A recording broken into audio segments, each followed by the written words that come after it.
휴가철이면 해변에서 흥미로운 장면을 쉽게 볼 수 있다. 아이들은 플라스틱 삽이나 바가지를 들고 누가 시키지 않았는데 해변에서 다양한 모래성을 진지하게 만들며 즐거워한다. 다른 목적이 있는 것이 아니라 단지 모래성 만드는 것이 즐거워서 모래성을 만들 뿐이다. 바로 이것이 놀이다. 수단과 목적이 일치되면 놀이고, 반대로 수단과 목적이 일치하지 않으면 노동이다. 아이가 놀이로 즐기던 모래성 만들기를 노동으로 만들려면 어떻게 하면 될까? 엄마가 아이에게 모래성 5개를 만들면 밥을 줄게라고 명령하면 아이의 놀이는 그 즉시 노동으로 바뀐다. 모래성 만들기는 이제 수단이 되고 밥 먹기가 목적이 되었다. 모래성 만들기는 더 이상 아이에게 즐거움을 줄 수 없고 아이가 마음대로 그만할 수 없는 노동이 되고 만다. 놀이는 재미없으면 언제든지 그만둘 수 있지만 노동은 재미가 없다고 해서 그만둘 수 없기 때문이다. 여기서 우리는 결정해야 한다. 수단과 목적이 일치되는 삶을 지향할 것인가, 아니면 수단과 목적이 분리되는 삶을 지향할 것인가. 놀이로서의 삶을 영위할 것인가, 노동으로서의 삶을 영위할 것인가. 노동의 삶을 영위하는 사람들은 내일의 행복을 위해 오늘의 행복을 희생한다. 반면 놀이의 삶을 영위하는 사람을 보라. 그는 내일이 없다는 생각으로 삶을 살아간다. 그는 오늘의 행복을 결코 내일에 양보하지 않는다. 여기서 핵심은 내일이 결국 새로운 오늘이 된다는 사실이다. 오늘의 행복을 집요하게 추구하는 사람은 인생 전체를 행복하게 살 가능성이 커지고, 내일의 행복을 목적으로 삼아 오늘을 수단으로 희생하는 사람의 인생은 불행과 우울로 점철된다. 그러니 지금 자신이 오늘을 어떻게 살고 있는지, 어떤 삶을 영위하고 있는지 진지하게 돌아보자. 현재의 삶을 수단으로 만들고 내일의 삶을 목적으로 만들면 오늘의 행복은 계속 내일로 미루어진다. 이런 식으로 반복하다 삶의 끝자락에 이르게 되면 지금까지 한 번도 제대로 행복한 적이 없다는 후회가 밀려올 것이다. 오늘보다 내일이 더 중요하다는 기만적인 생각은 충만하고 아름다운 현재의 삶을 좀먹는 독약이다. 반갑습니다. 도쿄님입니다. 여러분은 혹시 다가올 미래를 위해, 노후를 위해, 그리고 내 목표를 위해 오늘 하루 비록 힘들더라도 참아내면서 꿋꿋이 버텨내지는 않으셨습니까? 장하다 내 자신이라고 생각할 수도 있는데 오히려 저자는 그런 기만적인 생각이야말로 현재의 삶을 좀먹는 독약이라고 표현합니다. 생각해보면 당연한 말이죠. 내일이 중요하다는 생각으로 삶을 살아가면 드디어 고대하던 내일이 다가왔을 때는 또 그 내일의 내일을 찾게 될 겁니다. 그토록 원하는 행복과 기쁨이 항상 딱 한 걸음 멀리 있게 되는 것이죠. 생각 바꿉시다. 내일도 물론 중요하지만 지금 이 순간이 훨씬 더 중요합니다. 이어가 보시죠.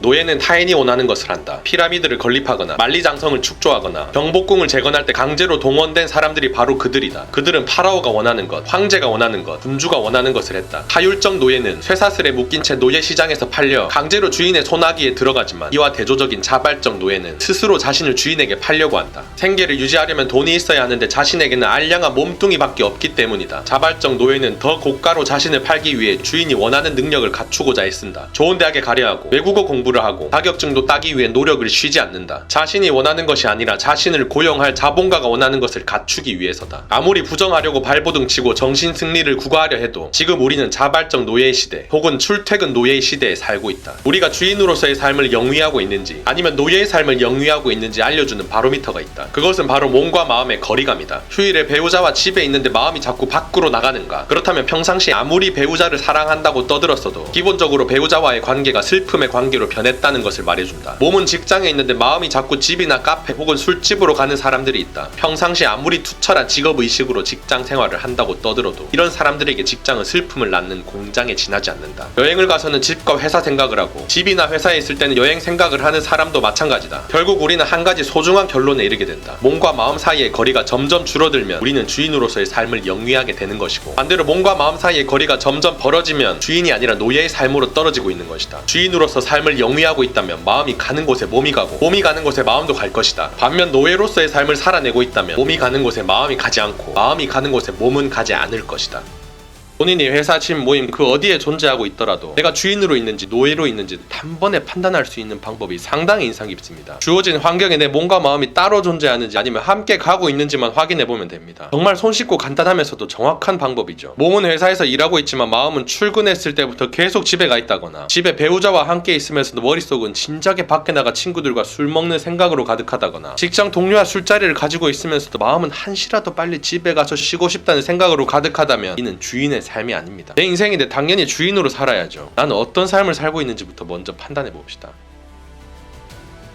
생각해보라. 지금 엄청난 높이의 절벽에 간신히 매달려 있다. 떨어지면 죽을 것 같아 살려고 매달려 있는 중이다. 그런데 깨달은 사람들은 매달려 있는 절벽에서 손을 떼야 한다고 역설한다. 절벽에서 손을 떼라니 죽으라는 말인가? 사실 매달린 절벽은 손을 놓아도 아무런 문제가 없는데도 놓으면 죽을 것 같다고 믿는 집착의 대상일 뿐이다. 매달린 절벽은 사람마다 다르다. 젊음, 건강, 가족, 집, 아이, 부정, 타인의 인정. 매달린 절벽에서 손을 떼지 못하는 사람은 자유롭지 못한 사람, 자기 삶의 주인이 되지 못하는 사람이다. 무엇이든 간에 그것이 없다면 못 살 것 같고 죽을 것 같다면 이미 그 사람은 매달린 절벽의 노예일 뿐이다. 놓으면 죽을 것 같은데도 놓아야 하는 이유는 무엇일까? 삶의 새로운 가능성을 도모할 수 있는 자유를 위해서다. 돌멩이를 놓지 않으려는 사람이 있다고 해보자. 돌멩이를 잡고 있으면 그는 돌멩이 말고 자신이 잡을 수 있는 수많은 것들을 잡을 수 없다. 그러니 오해 말자. 돌멩이를 놓는 것은 빈손을 유지하겠다는 혹은 아무것도 잡지 않겠다는 뜻이 아니다. 그것은 돌멩이를 다시 잡는 것을 포함해 모든 것을 잡을 수 있는 자유를 얻기 위해서다. 제대로 길을 걸으려면 계단이나 사다리를 밟지 않아야 하고 매달려 있는 절벽에서 손을 떼야 한다. 계단이나 사다리에 의존해 절벽에 매달려 있다면 우리는 스스로 설 수가 없다. 무언가에 의존한다는 것은 우리가 그것에 좌지우지 된다는 말이다. 스스로 말하고 행동하고 나아가야 한다. 사다리를 타고 오를 수는 있지만 올랐으면 사다리를 버려야 한다. 외적인 것에 의존하지 않고 자신의 힘으로 설 때 주인으로 삶을 영위할 수 있다. 내가 집착하고 있다는 사실도 잘 알고 내려놓아야 한다는 것도 알고 있지만 말처럼 내려놓기가 쉽지 않습니다. 마치 절벽에 매달린 것처럼 이상하게 손을 뗄 수가 없다는 말이죠. 그래서 저자는 말합니다. 미안하지만 그 손 놓아도 안 죽는다고. 제발 손 좀 놓으라고. 절벽에 매달려 있는 한 절대 스스로 일어설 수 없다는 말을 명심합시다. 어떤 관계든 마찬가지다. 집을 나가면, 직장을 그만두면, 지인들과 관계를 끊으면 살 수 없을 것만 같다면 사방이 절벽으로 둘러싸인 네모난 지구에 살고 있다고 믿는 셈이다. 그러면 당연히 집, 학교, 직장, 어떤 관계가 강요하는 선과 악은 절대적으로 따라야 하는 것이 되고 그만큼 내가 느끼는 좋음과 나쁨은 점점 무가치한 것으로 전락한다. 이것이 위험한 이유는 분명하다. 다른 마주침의 가능성을 잊게 하기 때문이다. 이 사람과 계속 사는 것이 나를 유쾌하고 행복하게 만드는가? 이 학교에 계속 다니는 것이 나를 성장시키고 아름답게 만드는가? 이 직장에 계속 다니는 것이 나의 미래에 희망을 던지는가? 다른 마주침에 열려 있어야 우리는 지금 자신을 성찰하고 반성할 수 있다. 이것이 가능하기 위해서는 반복되는 마주침이 새롭게 일어나는 마주침 중 하나에 지나지 않는다는 사실을 잊어서는 안 된다. 육지에 갇혀 바다로 나아가려는 생각조차 하지 않았던 과거 신학자와 과학자들은 저 먼 바다 끝으로 가면 우주의 10년으로 추락해 빠져 죽을 거라 말했다. 바로 이들이 선과 악을 명령했던 사람들이다. 그런데도 온몸으로 앞으로 나아갔던 사람들이 있었고 그 결과 그들은 알게 된다. 바다에는 배가 추락하는 절벽이 존재하지 않는다는 사실을. 남들이 절벽이라고 여기며 무서워하던 수평선도 배를 처음 몰아 나아갈 때만 힘들 뿐이다. 두 번째부터는 아주 쉽다. 어디로 배를 몰아도 절벽으로 추락하지 않는다는 것을 알기 때문이다. 물론 남들이 두려워하던 수평선을 넘어 도달한 곳에서 좋은 인연을 만나지 못할 수도 있다. 하지만 무엇이 문제인가? 다시 수평선 너머로 배를 몰면 되지 않는가? 아무리 좋은 내용을 듣고 엄청나게 자극받았어도 직접 몸을 움직여 변화하기란 참으로 쉽지가 않습니다. 가장 큰 요인은 바로 두려움이죠. 끝없이 펼쳐진 망망대해의 바다로 나가는 것보다 항구에 평생 머물러 있는 게 좋은 선택이라고 생각한단 말입니다. 그렇게 사는 것도 하나의 인생이긴 한데 항구에 평생 머물러 있으면 새로운 세계는 죽을 때까지 절대 볼 수 없다는 사실만 알고 그렇게 삽시다.